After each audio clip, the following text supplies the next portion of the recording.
Today, we're going to talk about customer value. It's the perception of how much of an impact did your service or product actually is worth to your customers.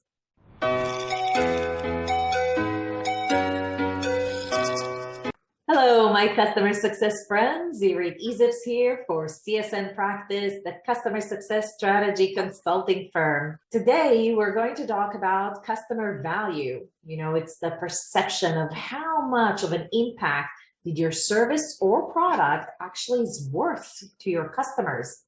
And I can say wholeheartedly that many customer success executives and customer success managers struggle not only with articulating the value, but actually proving the value to customers. And even if they were able to articulate some moments of value that they deliver to their customers, it's even more difficult to prove the value and quantify it in dollar amount. And so today it's my distinguished pleasure to have Eyal Maor, who is the Senior Vice President of Customers for a company that's called Glassbox Digital. He's been the Senior Vice President of Customers for the company for over 4 years now. And what was really impressive was the way that he approached the topic, tackled the enormous challenge that it is to prove customers the value. And not only is he going to walk you through that process of how he developed it, he's actually going to show you some examples of how he's doing it in a software application and what was the impact that it had on his engagement with customers. Eyal, welcome to our channel.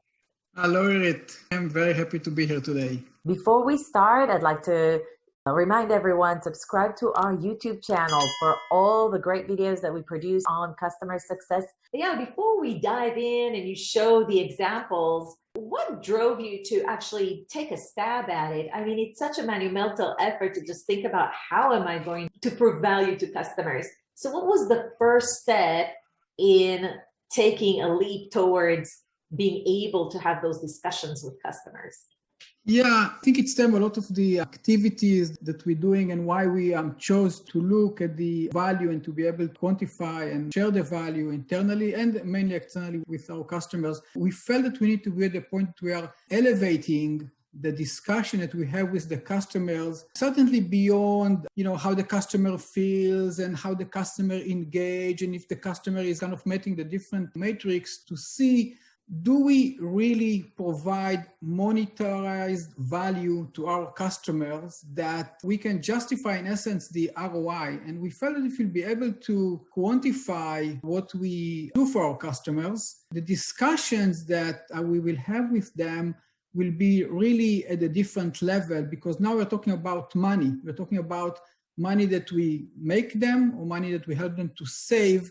And really, almost all the other activities that we do, the trainings, the EBRs, the consulting that we have, and all those very important things, by the end of the day, derive in order to provide them value. We also wanted to be at the point, honestly, when we come to renewal date, that we have, the numbers to show them, it is justified. The renewal discussions actually, whomever it may happen, procurement or whomever is making the decision and sign the check, is also in a way, I don't want to say easy, but it's easier. It's easier because you're showing an ROI that is greater than the investment that they are making in your solution. Right. And this ROI is something that, has been proved during the year.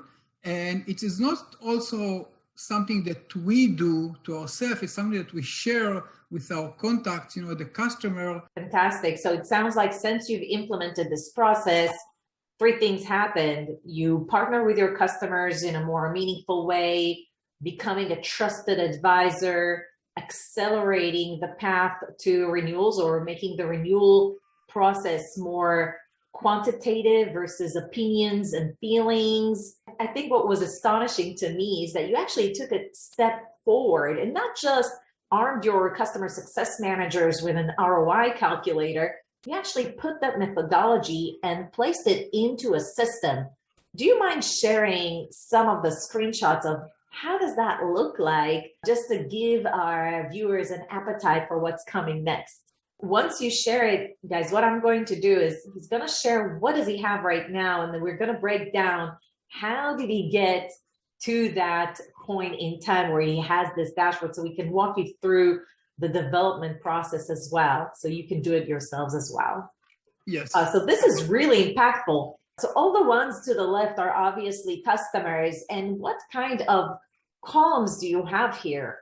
When we looked at that, and we actually built that board of ROI to the customers, so what are the items that I need to document in order to be able to first, prove the customer the value, but also I must say, what internally I need to capture in order to be able to look at those different use cases, those ROI, to learn better about how customers using the system with respect to different verticals, different people within the customers.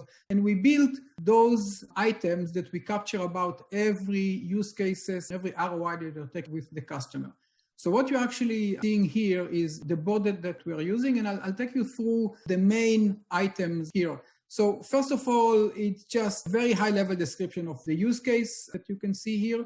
We categorize the use case to different categories that we believe that Glassworks can impact on the customer. And this is also something very, very important, because in Glassworks specifically, we can impact very different areas at the customer. It can be product, it can be marketing, it can be DevOps, it can be fraud, compliance, and so forth. And we do want to make sure that also per customer, we have use cases across the different disciplines within the customer. If something is missing, maybe we'll try to make an effort to build a use case for this particular area within the business. Obviously, we took which vertical the customer is from. Here is some high-level item with respect to the region, the status of the use case. Who are the specific people within the organization the use case is applicable for? You can see some of the roles. And then we looked at some more specific information about these specific use cases. So here is what we did here in the second part of the board, which I think is pretty interesting. First of all, there is a more detailed description of what the use case here. Here it's kind of more the name. Here it's kind of more detailed description of what the use case is. For every use case that we do, we build a story around it. But at the end of the day, the story is really, really important. What the use case is doing, how we actually uncover that, what is the impact, how can actually see that in the eye. And you can see every use case here as a link to a presentation that is actually showing the customer what we actually found. In this particular case, it was an error message that we see that actually had a big jump at a certain time.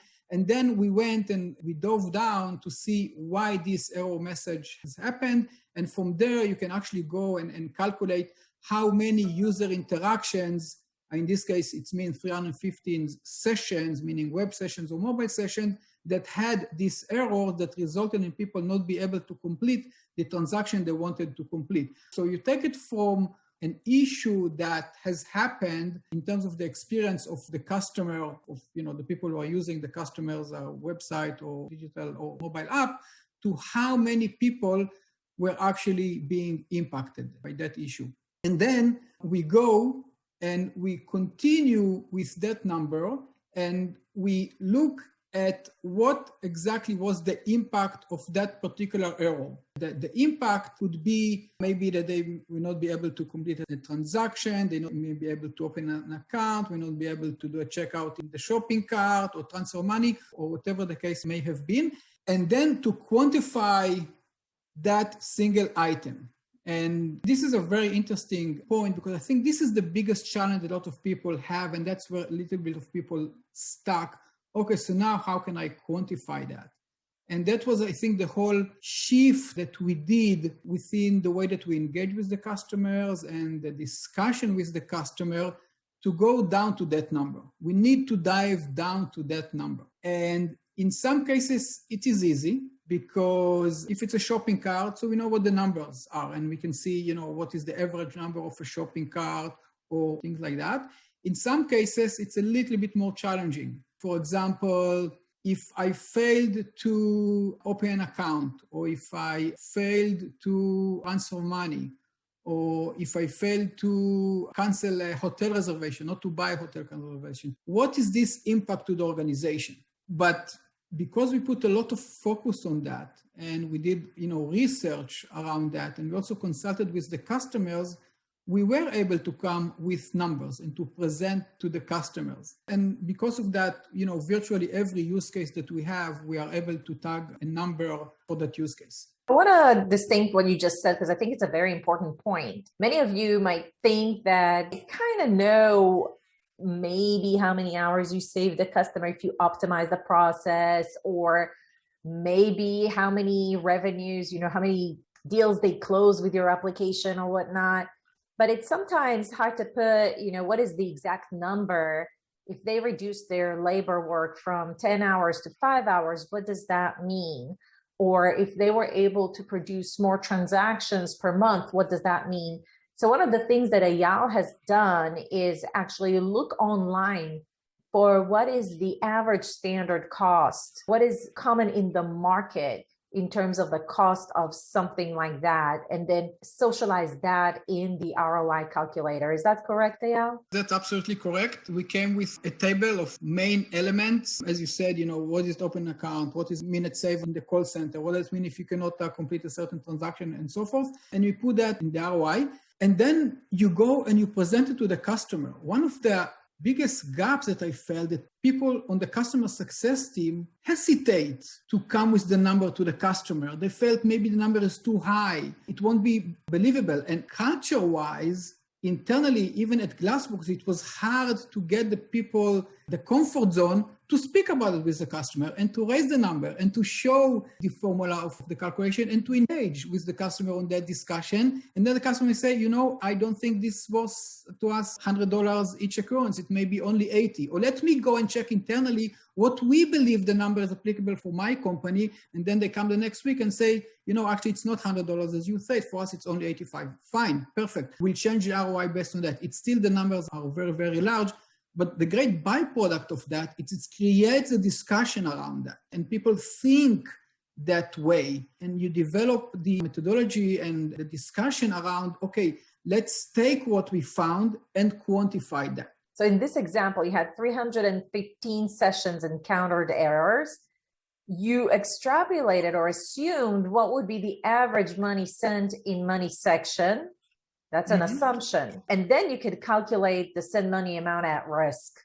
But there was one thing here that you could have extrapolated from a standard or a survey that someone or market research that someone does to create that full calculation. And that's, I think, the really big point of this video is that if you don't know what is the amount, you can extrapolate that based on markets research or market benchmark data. That's correct. Again, you can do that and bring it to a discussion with the customer based on, this is the number. And again, speak about it with the customers. What we found is some customers will be very open to that. Some customers, it will be a little bit harder to get them to speak in that language as well. But I think like many things in life, if you are consistent and you show examples in your customers, you will be successful. A consistency here and persistency to get to that point is very, very important. Obviously, to measure that. We measure that on a regular basis per customer, we measure that per CSM. They have goals around that, and that's part of how you build the practice around that. That's awesome. So if you go back to the previous screen where you had this big ROI dashboard, so really this is your dashboards. So as an executive, you can come in and say, all right, what are the use cases we have for each customer?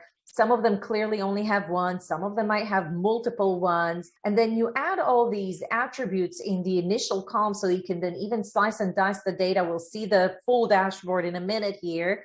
So you could see, what regions get the most or what industries we get the most use cases and the best ROI. You can even analyze it by specific CSM. You can associate how much ARR you're getting for the ROI you're delivering. What's the status in getting the ROI done? So I think that's really everything here is brilliant. I think you also have a column here to explain how you did the ROI calculation. So over time, you have this history to say, if we don't remember, it was like an off chance type of ROI calculation. We can always go back and see what worked, what resonated with other customers.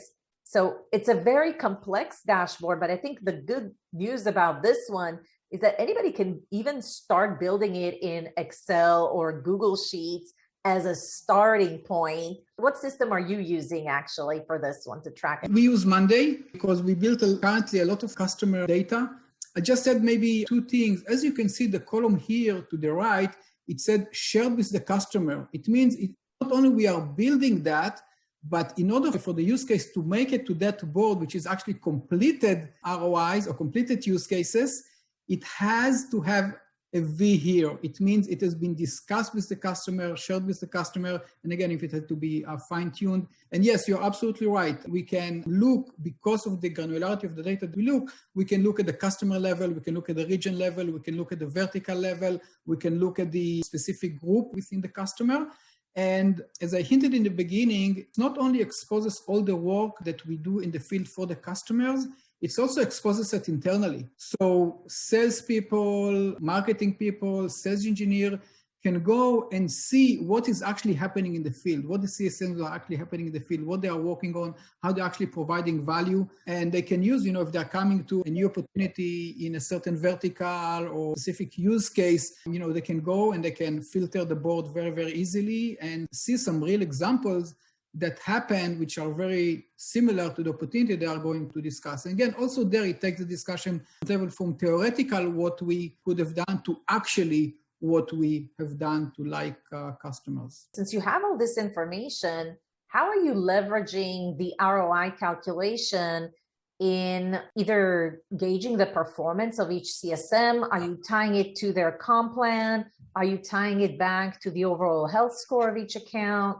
Both of that. So one of the things that, by the way, we are doing, we create this dashboard that we really live by that. It's based on what I showed you before. And just to show a quick, this is what you hinted before, the total amount that we calculated, how many use cases we had in a certain amount of time, who actually did them, who were the customer, how they are varied by categories, and so forth and so forth. And from that, it is actually going to the overall health score that we have for the customers. The use cases and the ROI resulted from the use cases. Maybe a little bit small, but you can see it here in those two dimensions here and here. They reflected in the overall customer score. And what we have done here, we've done that in Monday, we took our customers and we look at them in 16 or 17 different dimensions.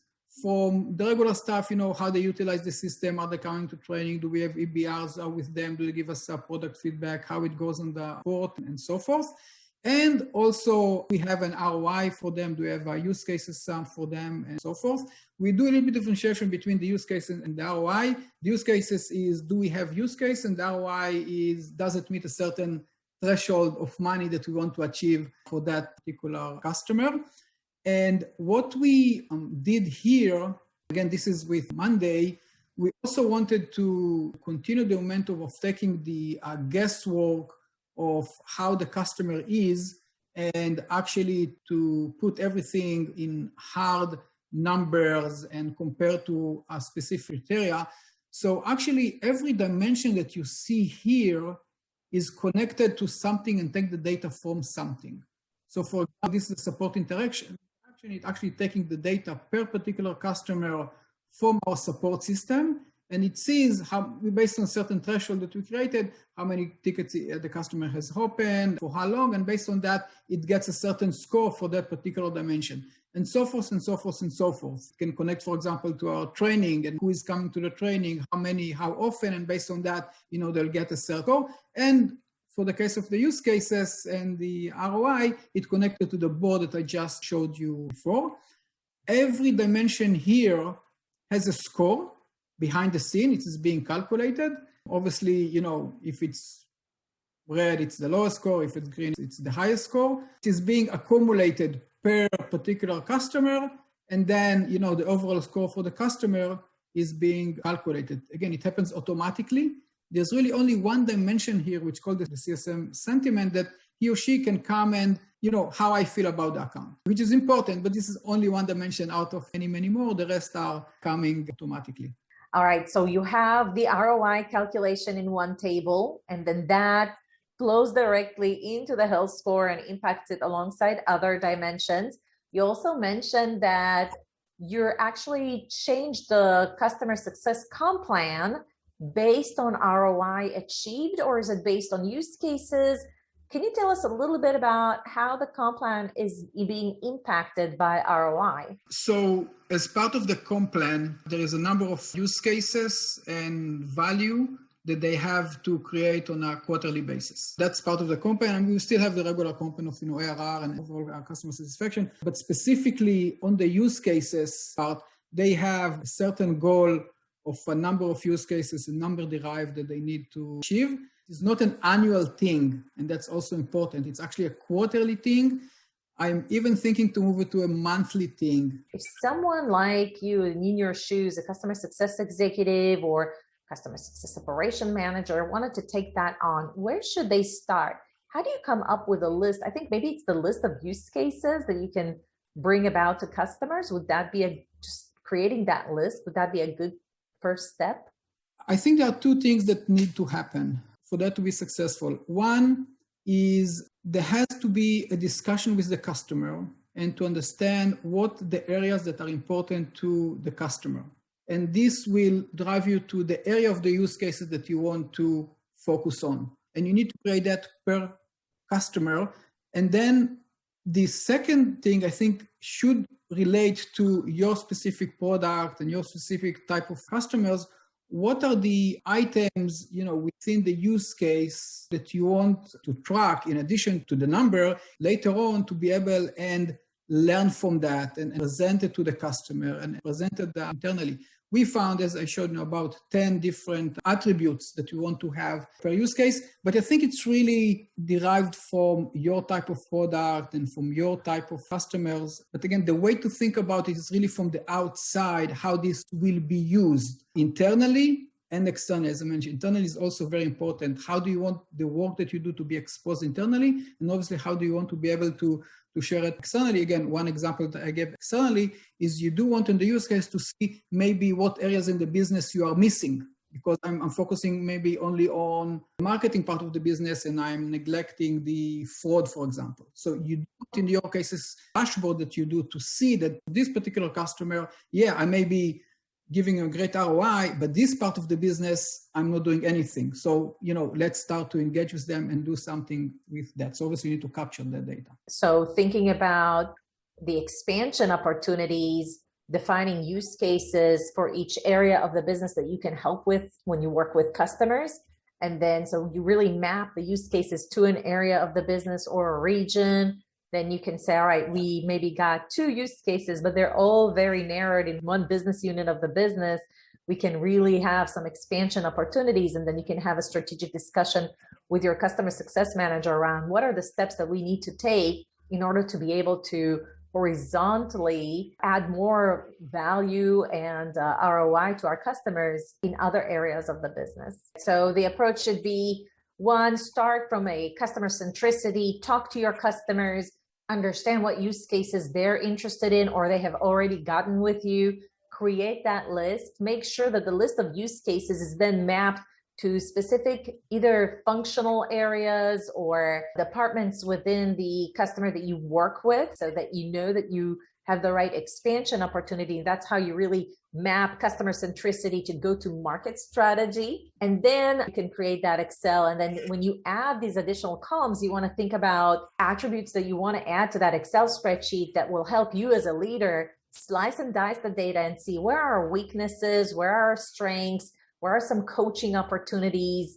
And then for the CSMs to really help explain what they're trying to do with a customer. So if you wanted to double click on anything, you could see how are they going to calculate the ROI? What is the approach to get to that ROI? And really have a one-on-one discussion, a coaching discussion with each of the CSMs around their accounts. Exactly right.